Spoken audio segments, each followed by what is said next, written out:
Hello everybody and welcome back to another entry of iKenSleep. We are past the midpoint of March now, believe it or not. But nothing has changed in the fact that we should still be taking good care of ourselves and enjoying our lives as usual.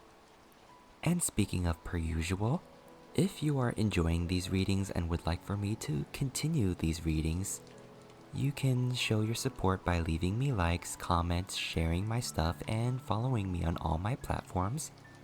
Spotify at iKenSleep, YouTube at iKenWin, TikTok at iKenWin, and Instagram at officially.iKenWin. Now let's ascend back into Heaven Official's Blessing.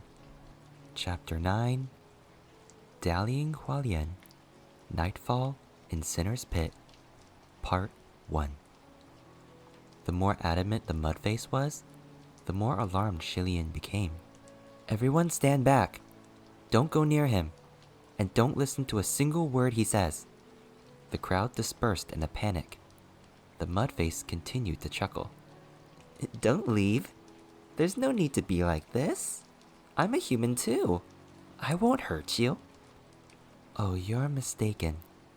You look nothing like a human, HuaLian thought. Just then, something unexpected happened. One of the merchants snuck back toward the field, probably thinking that he still had to bring back some herbs for the wounded. But when he bent down to pick up the ferns he had dropped in fright earlier, the Mudface twisted and spotted him with a glint in its spinning eyes. Oh no, HuaLian thought, rushing toward the man. Don't pick that up! Come back! But it was too late. The Mudface opened its mouth, and a long, blood-red thing slithered out. What a long tongue! HuaLian grabbed the merchant by his collar and hustled backward with him in tow. But the tongue that flew out was freakishly long and forced its way right into the merchant's ear. HuaLian felt the body in his grip convulse violently. The merchant's limbs writhed non-stop, and the man let out a short, agonizing scream before falling to the ground. That long tongue dug out a large chunk of something bloody from his ear and brought it back to the Mudface's mouth. The Mudface happily chewed and cackled, his laugh so disturbingly loud it filled the entire palace grounds. So good, so good, so delicious, so delicious, so delicious.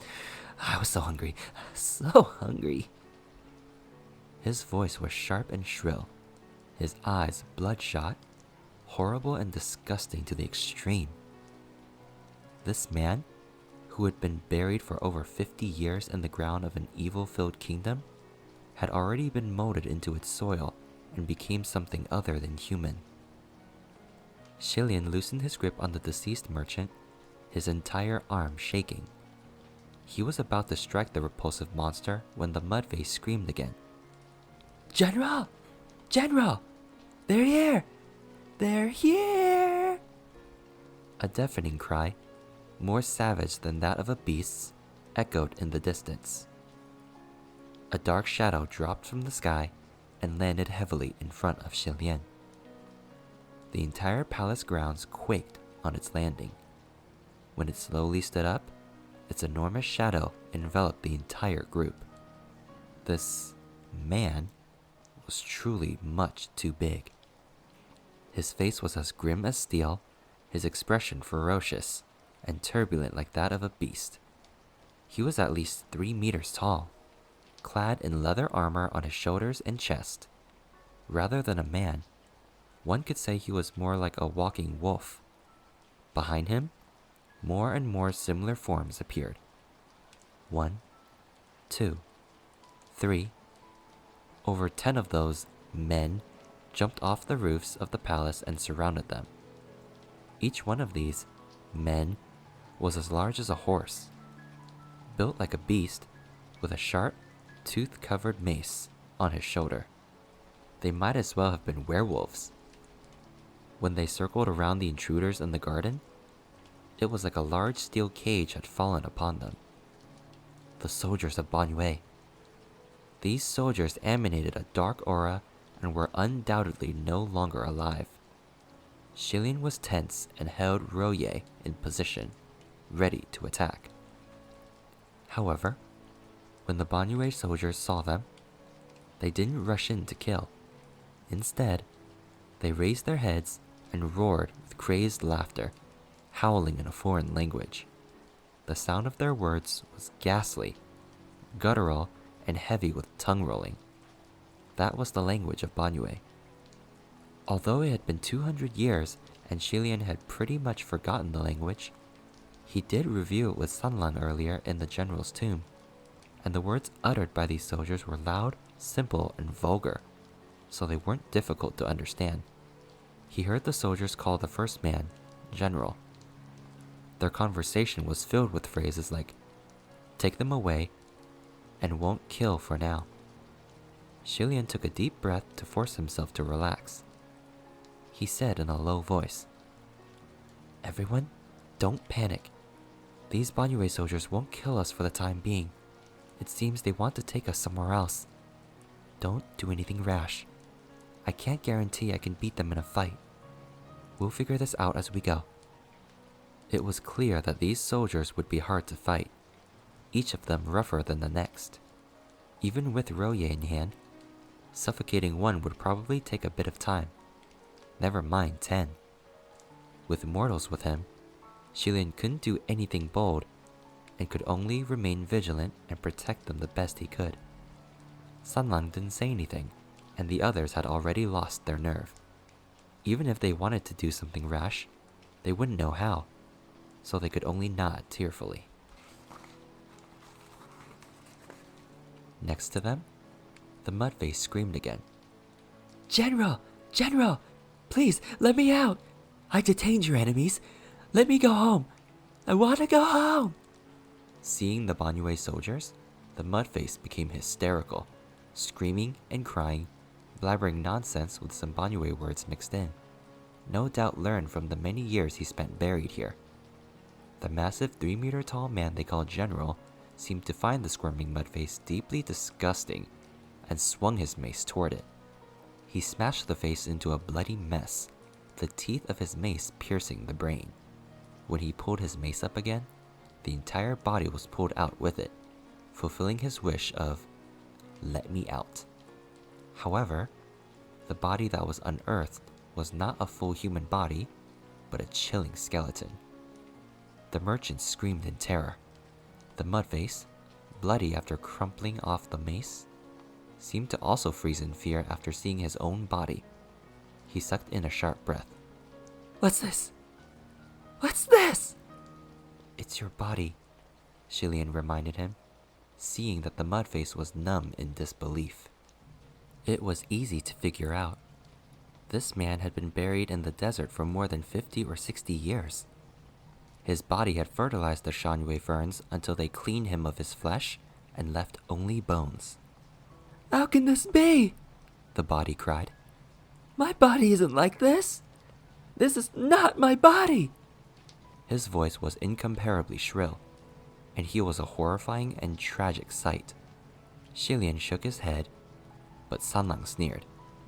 "Now you're not used to your own body? What was that thing that came out of your mouth earlier? You didn't think that was odd?" The mudface countered immediately.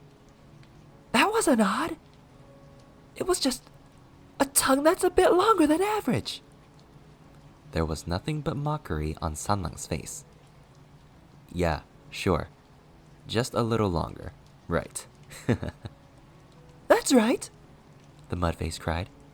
"It's only a little bit longer. It's just because I spent decades trying to live off insects, forcing my tongue to extend. That must be how it came to be like this." When he was first buried in the ground, perhaps he was still alive, and in order to survive, he had done his best to extend his tongue to eat flying insects and creepy crawlies.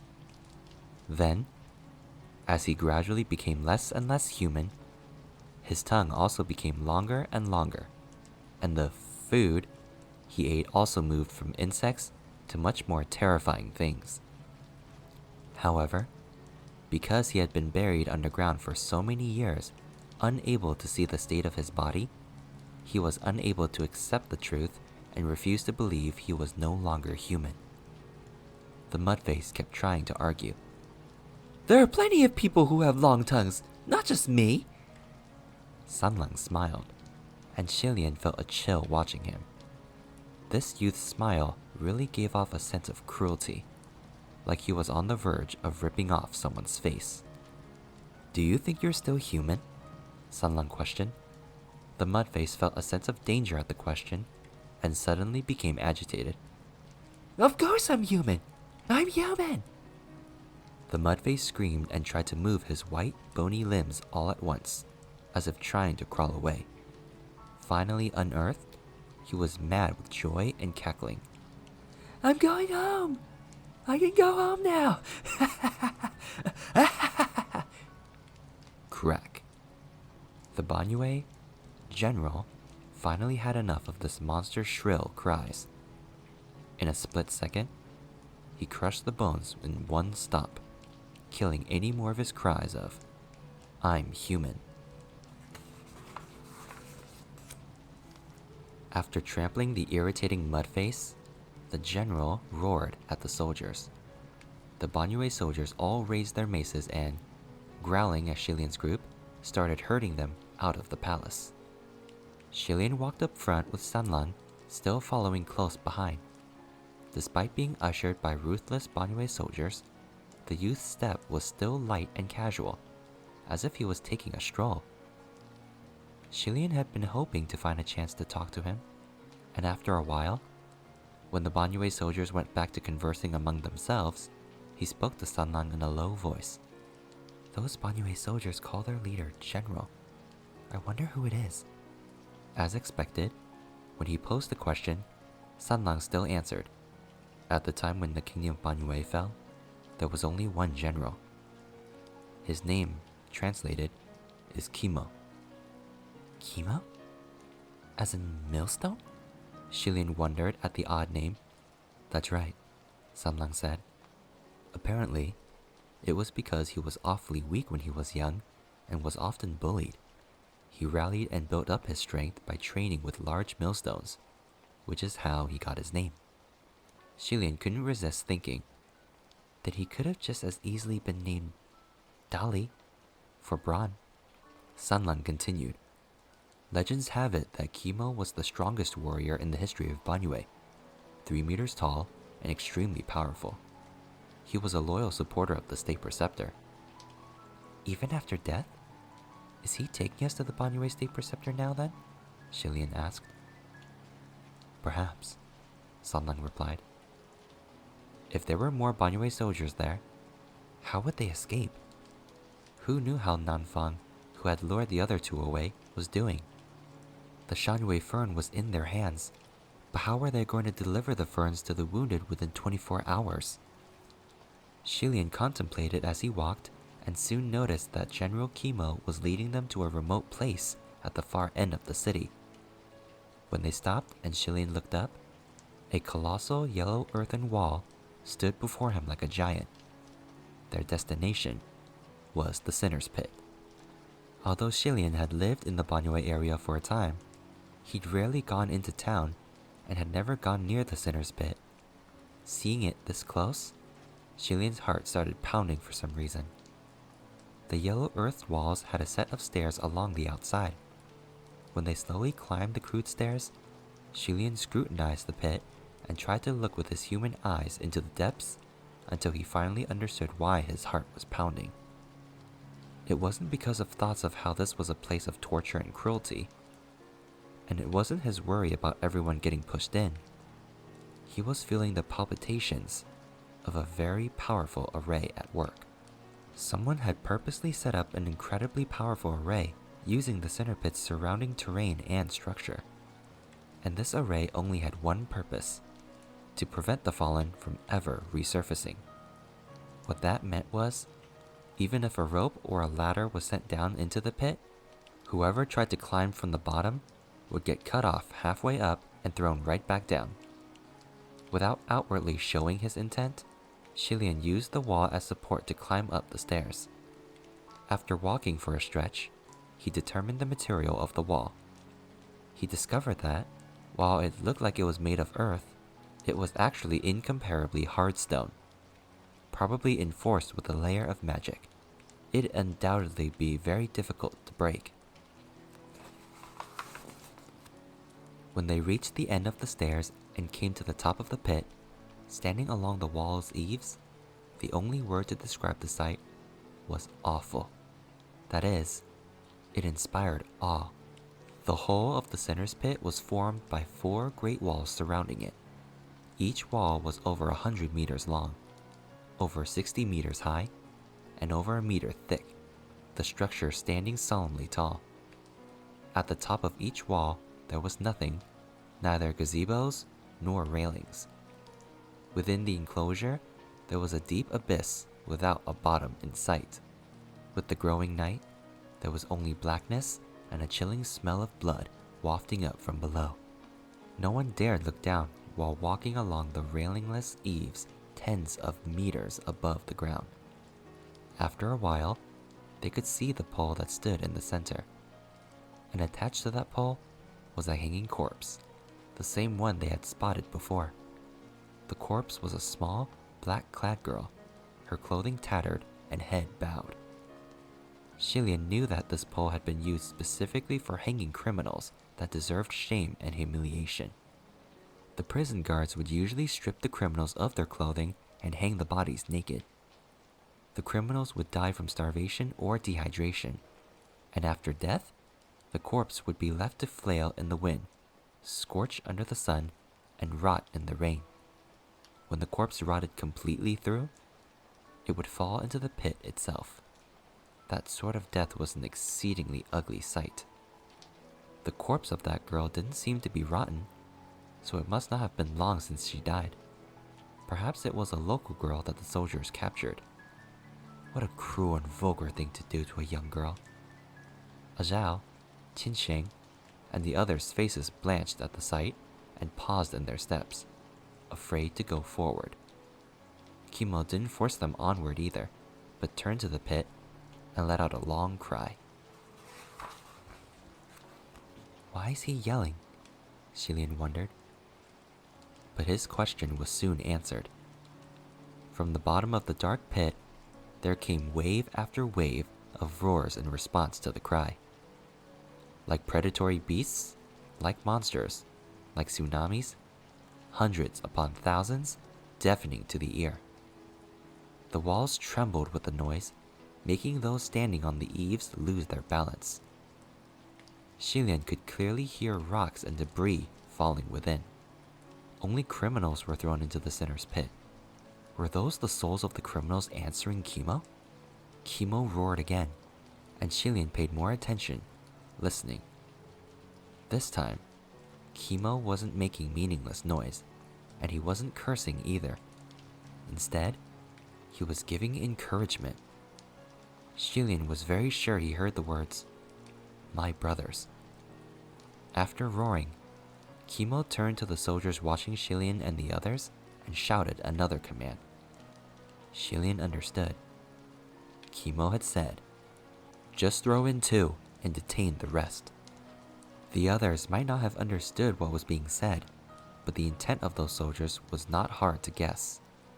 Everyone looked pale as ghosts. HuaLian saw that a couple couldn't even stand upright anymore, shaking from fear. He stepped forward and said in a small voice, "Don't worry. If anything happens, I will go forward first." HuaLian thought that if they all must fall, he might as well be the first one to check things out.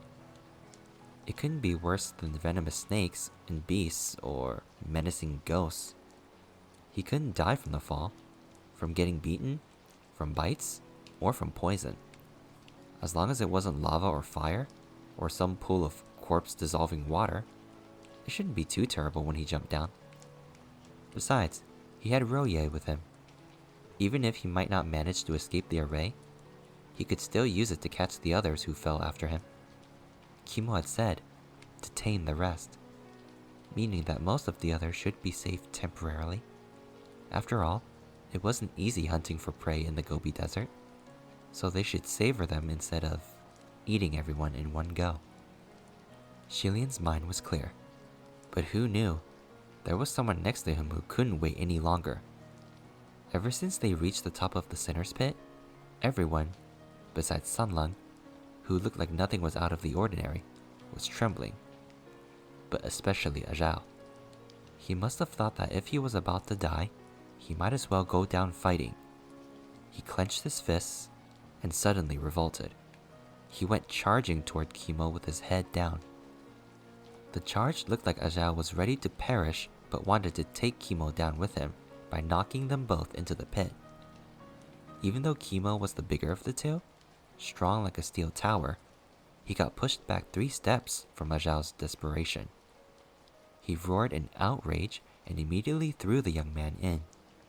Everyone started screaming when they saw Ajao plunge into the dark abyss, and HuaLian called after him too.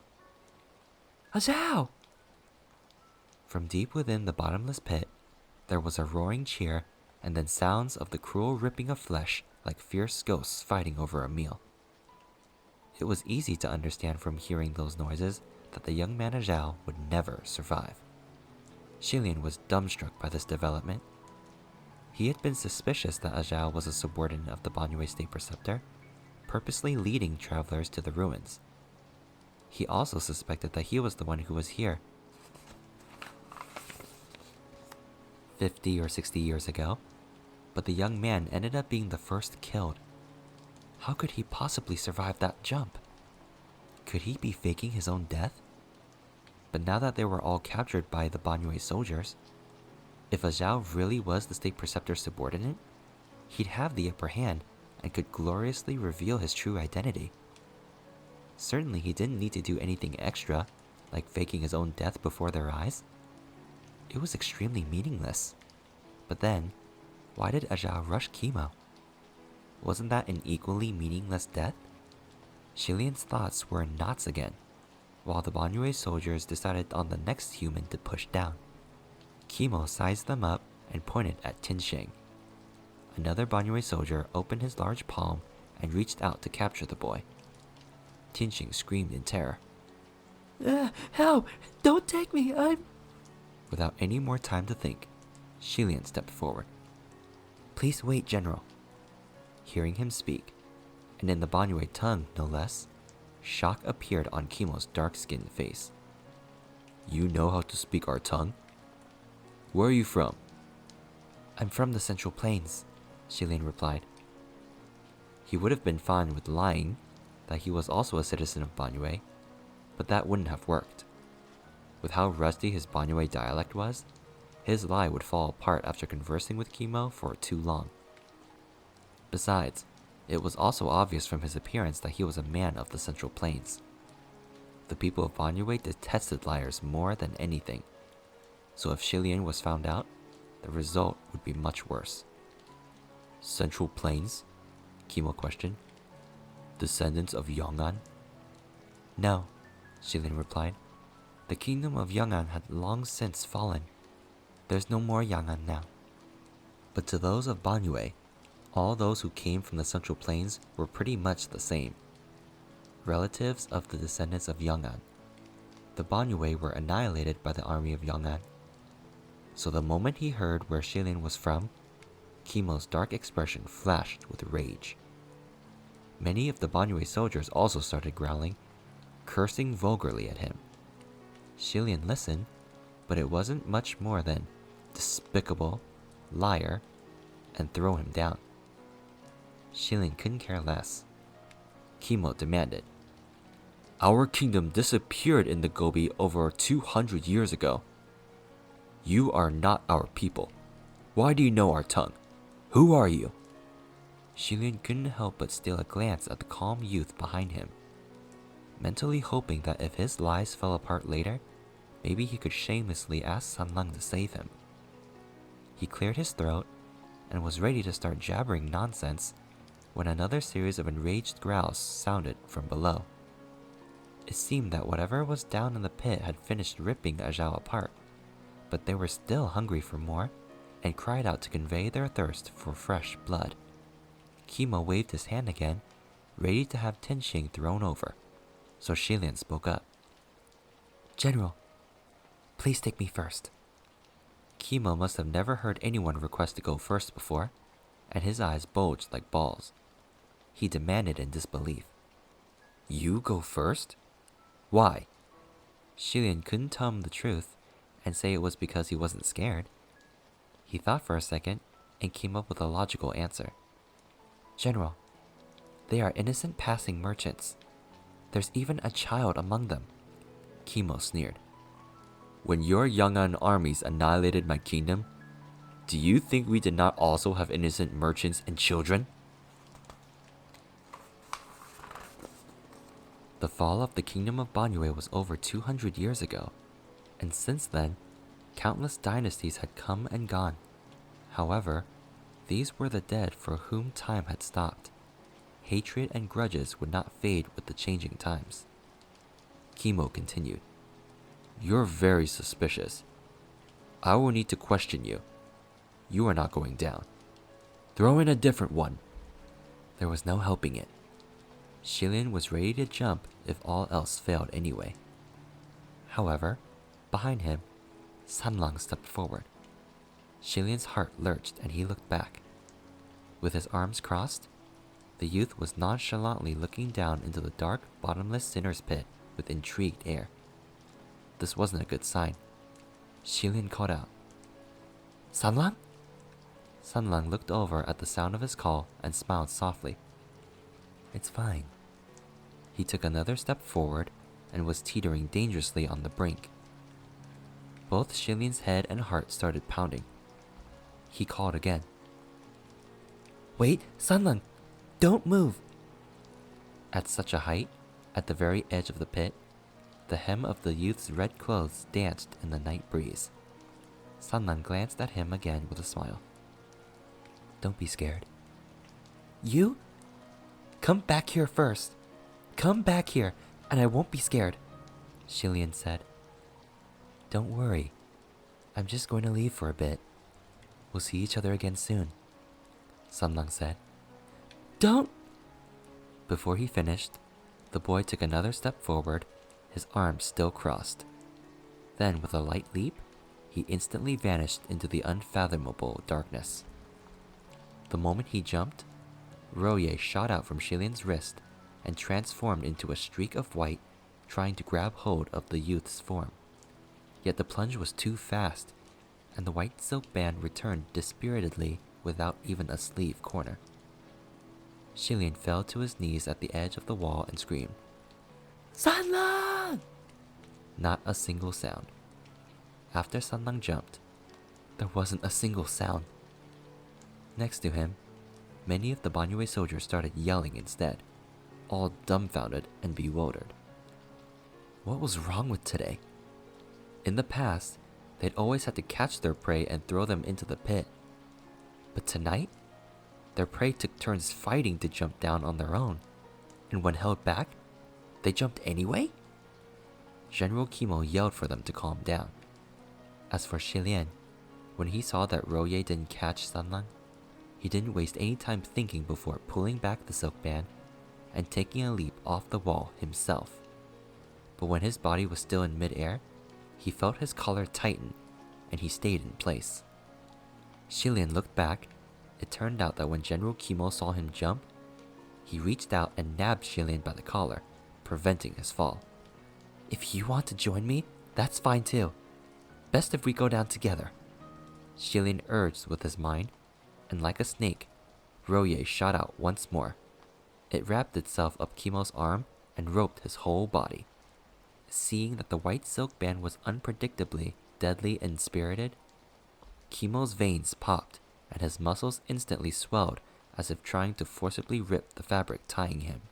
HuaLian was at an impasse with Kimo when he saw something peculiar out of the corner of his eye. The corpse hanging on the pole suddenly jerked and raised her head slightly. The band of Banyue soldiers also saw the corpse move and started yelling, swinging their maces to attack it. But the black-clad girl somehow untied herself and hopped off the pole before speeding toward them. She was like a black wind blowing through the caves, fast and wicked. The soldiers couldn't maintain their balance, and were quickly swept into the sinner's pit one by one, screaming. Outraged, Kimo yelled extreme vulgarities at her, many of which were street slang that HuaLian couldn't understand well. But he did understand the first words. It's that bitch again. The swearing ceased in the next moment because HuaLian suddenly yanked Kimo over to fall into the sinner's pit with him, into the inescapable sinner's pit. While falling, Kimo roared with such fury that it almost killed HuaLian's eardrums.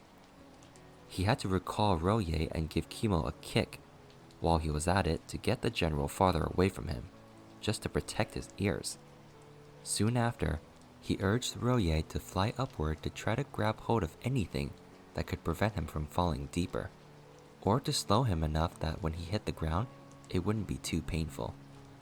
However, the sinner's pit was formidably built and had an equally powerful array at work.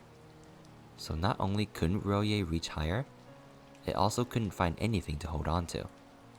HuaLian thought he was going to crash and flatten like a pancake as he had many times before, when suddenly in the darkness, there was a flash of silver. The next moment, a pair of hands caught him lightly.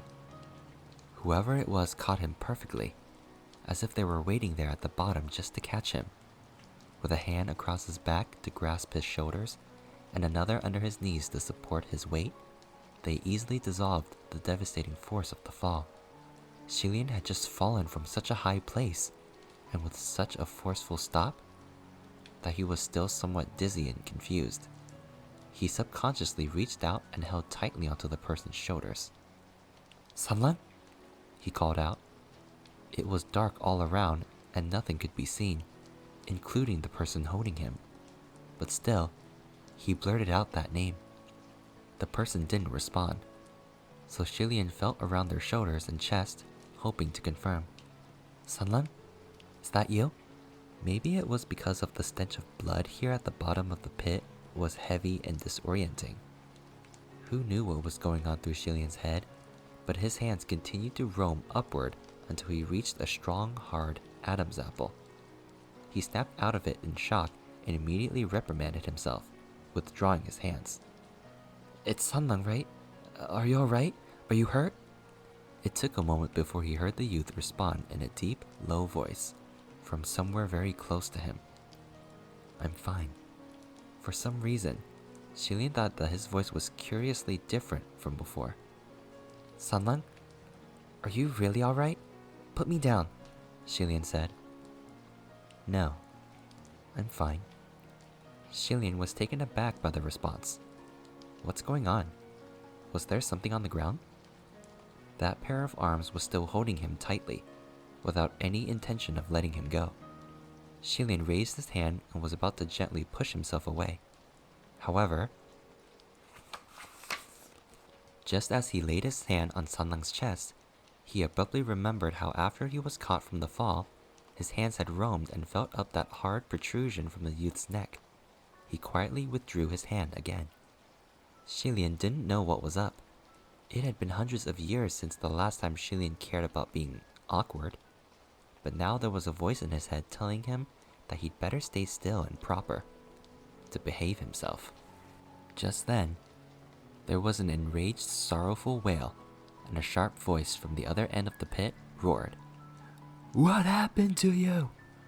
Those words were shouted in the Banyue language, and from the voice, it was General Kimo that HuaLian had dragged down with him. Since he was already dead, the fall wouldn't have killed him. It was a violent crash, however, so he probably blasted out a human-shaped crater in the ground with him embedded.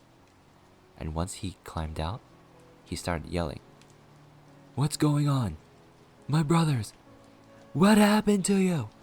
When he roared into the pit earlier from the top of the wall, there were hundreds and thousands of voices that answered his call, as if the pit was filled to the brim with angry, menacing ghosts. But right then and there, other than Kimo's cries, HuaLian could only hear a dead silence. There wasn't even any sound of breathing, or that of a heartbeat, from Sanlan right next to him. HuaLian's breath hitched, suddenly realizing what was amiss. That's right. Even though HuaLian was pressed against Sunlung, he couldn't detect the sounds of his beating heart or of his breath. Kimo roared. Who killed you? Who was it? When a Zhao first fell, there were horrifying sounds of flesh being ripped apart. But after Sunlung jumped, there was no more noise. Who else could have done it? Kimo himself must have realized this, and he shouted toward them. Killing my soldiers. You're dead. I'm gonna kill you. Although he couldn't see, HuaLian could still sense danger rapidly approaching and jerked. Sunlung, watch out. Don't worry about him, Sunlung said, still holding HuaLian tight. He made a small sidestep and spun around. In the dark, HuaLian heard a series of fine clinking sounds, pleasant to the ear, clear and intense, swishing here and there. Kimo pounced to capture them, but missed the first time. He whirled around to lunge again, but Sunlung easily sidestepped and dodged him again. HuaLian's arms involuntarily climbed up Sunlung's chest once more and held on tight to his shoulders, subconsciously clutching at his clothes. But the arms carrying him were steady. Even with all the spinning and sidestepping, the hold was still strong and secure. HuaLian could feel something cold and hard on those arms that would poke at him every so often and was a little confused. In the endless blackness, streaks of shimmering silver flashed everywhere, and sounds of sharp metal slicing wounds into flesh were accompanied by Kimo's angry roars. It was obvious that the Banwei general was heavily wounded by now. But as tough as he was, he refused to admit defeat and once again rushed toward them. HuaLian called out, Roye! The silk band answered his call and shot out. A loud snap sounded above them. Kimo seemed to have been whipped high up in the air, then flipped and dropped to the ground. This fall made Kimo roar angrily. You two! 2 against 1? Despicable! You were gonna kill us. Who cares if it's 2 against 1? Or despicable or not? Saving my life is more important, and I'll kill you dead first, HuaLian thought. Sunlung, on the other hand, only humped a mirthless snort.